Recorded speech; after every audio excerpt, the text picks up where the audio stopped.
Welcome back to my tuition doctor Manohar online. आज हम discuss करने वाले हैं गाइस किडनी डिजीज को लेकर आए हैं और आज की इस वीडियो में हम बात करेंगे जिसे हम वक्र विकार बोल सकते हैं, किडनी डिजीज बोल सकते हैं और किडनी के रोग जिसे हम किडनी रोग बोल सकते हैं। ठीक है, इसमें क्या होता है, पेशेंट की किडनी, आपने देखा होगा बहुत सारे पेशेंट की किडनी खराब होना स्टार्ट हो गई है। जैसे कि आपने देखा होगा क्रिएटिनिन लेवल बढ़ने लगता है और उनमें क्या होता है, उसके बाद में जो किडनी का साइज है वो सिकुड़ने लगता है, वो अपना काम करना बंद कर देता है। जिसमें कुछ वो क्या कर रहा है, अच्छी तरीके से छानता नहीं है ब्लड को, और जब ये इसका मुख्य काम जो होता है वो ब्लड को छानना होता है और हमारे जो अपशिष्ट पदार्थ है उनको हमारे बॉडी से बाहर निकालना होता है यूरिन के द्वारा, पेशाब के द्वारा। ठीक है, क्लियर हो गया, मूत्र के द्वारा। अब हम बात करने वाले हैं जो हमारी जो किडनी है, मैं आपको शॉर्ट में समझा रहा हूँ। जो हमारी किडनी है वो जो वर्क कर रही है, बहुत सारे लोगों को किडनी में पतली हो जाती है, तो उनके लिए मैं अलग से परहेज बताऊंगा कौन से परहेज करना है। आज की इस वीडियो में हम बात करने वाले हैं गाइस, जो आज का जो परहेज है वो क्या क्या रहने वाला है, साथ ही साथ हमें क्या क्या खाना चाहिए। यदि किसी पेशेंट को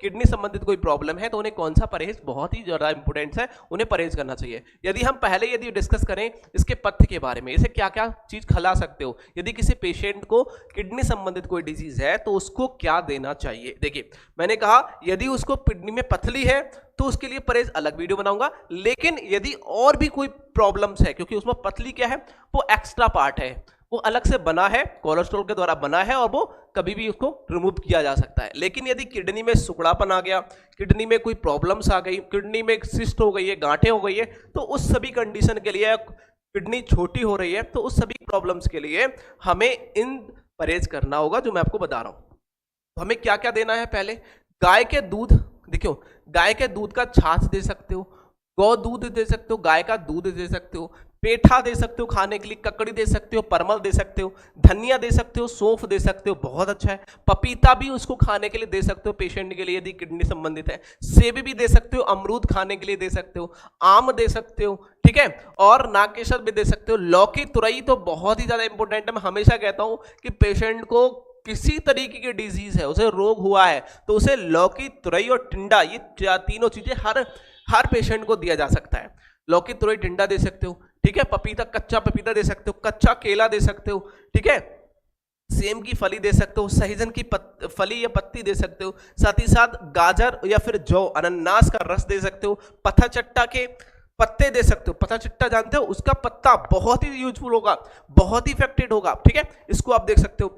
और साथ ही साथ बहुत ही प्रभावकारी भी माना जाएगा। साथ ही बात करूं, यहां देखिए मूंग की दाल दे सकते हो पेशेंट को, मूंग की, और यहाँ देखो मूंग और साथ ही मसूर की दाल भी खाने के लिए। और मैं हमेशा कहता हूँ यदि किसी पेशेंट को किडनी संबंधित डिजीज है तो उसे गोधन अर्क देना चाहिए, जिसे हम गौमूत्र के नाम से जानते हैं। उसको आपको 20-20 ml सुबह शाम दे सकते हो खाना खाने से पहले। मैं बोलता हूँ और पेशेंट को बहुत ज्यादा रिकमेंड भी करता हूँ कि आप इसको देना चाहिए ताकि वो जल्दी ठीक हो सके। क्लियर। अब हम बात करेंगे इसके परहेज के बारे में। यदि किसी पेशेंट को किडनी संबंधित प्रॉब्लम्स है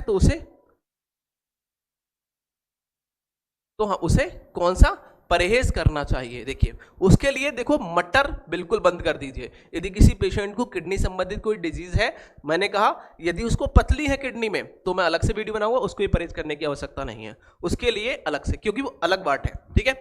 लेकिन किडनी में यदि कोई प्रॉब्लम्स आई है, किडनी छान नहीं रही है, पेशाब पूरी तरीके से नहीं आ रही है, मूत्र रुक रहा है, यूरिन पास नहीं हो पा रही है, यूरिन में जलन हो रही है, ठीक है, हो रहा है, तो मूत्र करते हैं उसमें, जब यूरिन पेशाब कर रहे हैं तो उसमें बहुत ज्यादा जलन महसूस हो रही है, तो उस सभी कंडीशन में पेशेंट को ये चीजें परहेज करना है। तो उसे टमाटर नहीं देना, दही नहीं देना, चना नहीं देना, राजमा नहीं देना, उर्द नहीं देना, और साथ ही साथ आलू बंद कर दीजिए, गोभी भी बंद कर दीजिए साथियों, पालक भी उसका बंद कर दीजिए, ठीक है, और चलाई, टमाटर, चीकू, काजू, उसके और साथ ही साथ मशरूम, बैगन, अदरक, ये सब बंद कर दो। उसके लिए खवाओगे तो और प्रॉब्लम बढ़ेगी, कम नहीं होगी। काली मिर्च होगी, हरी मिर्च होगी, खटाई हो गई, अधिक नमक, बिल्कुल बंद कर दो। पेशेंट को ऐसी प्रॉब्लम्स मिल रही है, या हो सकता है उसकी गांठ हो गई, सिस्ट हो गई है, किडनी में सिस्ट भी हो जाती है, ठीक है, कैंसर भी होना स्टार्ट हो जाता है, बहुत सारी प्रॉब्लम्स होती है, क्रिटिकल यदि क्रोनिक डिजीज हो जाती है तो ये चीजें देखने को मिलती है, ठीक है। और साथ ही साथ पेट में दर्द महसूस होगा, तो ये चीजें आप समझ जाइए। उसके बाद अल्ट्रासाउंड कराएंगे आप, ठीक है। तो उसमें अधिक व्यायाम आपको करना है, नहीं करना, बहुत ज्यादा व्यायाम नहीं करना, झटके मार रहे हैं सुबह सुबह उठ के पेट में, तो वो चीज नहीं करनी है, ठीक है। मांस, शराब का सेवन बिल्कुल खत्म कर देना है, त्यागना है, समझ रहे हैं ना। इन चीजों की यदि आपने एक परहेज कर लिया तो मैं कह सकता हूं कि आप बहुत ही जल्दी ठीक होने वाले हो। आपको मेडिसिन की तो आवश्यकता है, बट मेडिसिन से ज्यादा इन चीजों की आवश्यकता है। और आप यदि खा रहे हो, आप नमक भी खा रहे हो, मिर्च भी खा रहे हो, हल्दी भी खा रहे हो, तो क्या होगा भाई, प्रॉब्लम्स बढ़ेगी। ये छानेगा तो सब कुछ यही। यदि मान लो ये पहले से ही बीमार हो गया है, किडनी पहले से ही डैमेज हो रही है, तो आप इसमें ये चीजें डालोगे तो वो और डैमेज होगी, उसको कौन ठीक करेगा?